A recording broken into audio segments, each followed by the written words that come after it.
앞으로 말씀드린 부분들에 주의하지 않는다면 과태료를 물실 수 있습니다. 분리수거 규정 위반 시 최대 100만원까지 과태료가 부과됩니다. 도대체 바뀐 분리수거 방법은 무엇이고 어떻게 해야 하는지 속 시원히 말씀드리겠습니다.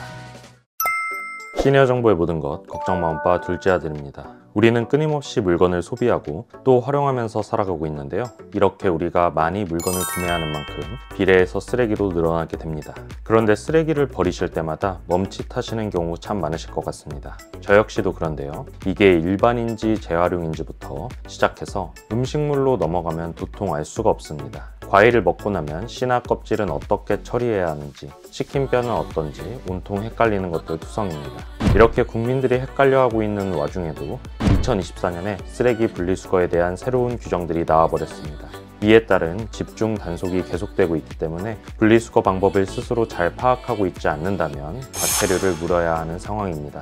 도대체 바뀐 분리수거 방법은 무엇이고 어떻게 해야 하는지 오늘 걱정마 엄빠에서 속 시원히 말씀드리겠습니다. 시작 전에 구독, 좋아요 꼭 부탁드립니다. 오늘의 걱정마 엄빠 지금 시작합니다. 우선 아무리 집중 단속을 한다지만 설마 내가 걸릴까 하시는 분들 있으실 거예요. 근데 요즘 뉴스에 보면 범죄자들 죄다 CCTV로 끝내 잡히고 맙니다. 피할 틈이 없는 거죠. 게다가 음식물 쓰레기를 버리는 주변에 보면 CCTV가 꼭 한 대쯤은 있습니다. 그리고 쓰레기 집중 단속을 위해 전국에 있는 지방자치단체에서는 과태료 전담반을 운영하여 특별 순찰을 진행하고 있습니다. 이렇게 단속이 되면 과태료는 무려 100만원까지 부과받을 수 있다고 하는데요. 그렇기 때문에 이제부터는 쓰레기 버릴 때 정말 조심해 주셔야 합니다. 게다가 올해에 새롭게 시작되는 쓰레기 분리수거 규정들이 있는데 홍보가 잘 되지 않아 많은 분들이 헷갈리고 계십니다. 그래서 오늘은 2024년부터 바뀐 분리수거 규정들에 대해서 하나씩 살펴보도록 하겠습니다. 먼저 첫 번째입니다. 우리가 먼저 가장 주의해야 할 쓰레기 중 하나는 바로 올해부터 시작된 플라스틱, 페트 분리수거 지침입니다. 올해부터 생수, 음료, 식품을 담았던 용기만 재활용 표시에 투명 페트로 명시된다고 합니다.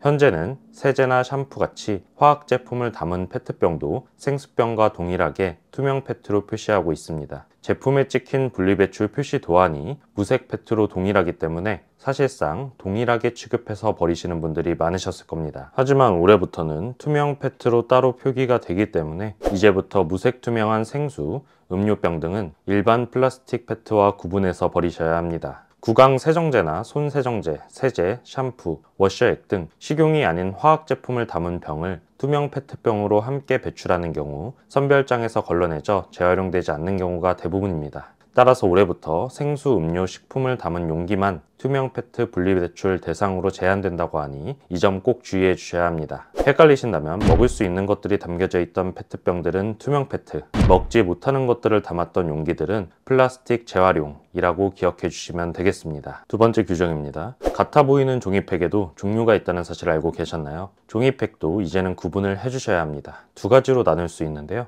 바로 일반 팩과 멸균 팩입니다. 일반 팩은 우유처럼 저온으로 유통되는 살균 제품을 담는 데 사용되어 윗부분에 지붕이 있는 형태로 내부에 흰색 종이가 보인다는 것이 특징입니다. 그리고 일반 팩은 고급 화장지나 티슈로 재활용이 가능합니다. 반면 멸균 팩은 네모다란 진균면체 모양으로 내부에 알루미늄 코팅이 되어 있어 빛과 산소가 완전히 차단되고 두유나 주스, 소주 등을 담는 용도로 쓰여집니다. 이 멸균 팩은 페이퍼 타월 등 일부 용도를 제외하고는 재활용이 어렵다는 단점이 있습니다. 따라서 재활용 효율화를 위해서는 일반 팩과 멸균 팩을 구분해서 버려주셔야 합니다. 만약 멸균 팩을 별도로 수거하는 곳이 없다면 멸균 팩은 일반 쓰레기로 배출해 주시면 됩니다. 마지막 변경 규정입니다. 플라스틱 용기는 뚜껑, 펌프 등 제품을 구성하는 부품마다 재질이 표시됩니다. 그렇기 때문에 뚜껑과 펌프를 확인하시고 재활용이 불가능할 경우 용기와는 별도로 분리해서 버려주셔야 합니다. 재활용이 되지 않는 펌프가 달린 뚜껑은 용기와는 별도로 일반 쓰레기로 버려주시면 됩니다. 이렇게 오늘은 2024년부터 바뀌는 분리수거 규정 3가지에 대해 알아봤습니다. 사실 이 규정들은 지난 2년간 계도 기간을 거친 규정입니다. 그리고 1월 1일부로 발효가 되었기 때문에 앞으로 말씀드린 부분들에 주의하지 않는다면 과태료를 무실 수 있습니다. 분리수거 규정 위반 시 최대 100만 원까지 과태료가 부과됩니다. 모른다고 과태료가 면제되지 않기 때문에 오늘 영상 여러 번 돌려보시면서 억울하게 과태료 내지 마시고 꼭 쓰레기 버릴 때 확인을 해주시면 좋겠습니다. 요즘은 CCTV로도 보지만 직접 단속반이 쓰레기를 파헤쳐 영수증이나 우편을 확인하고 부과를 하고 있기 때문에 정말 빠져나갈 구멍이 없습니다.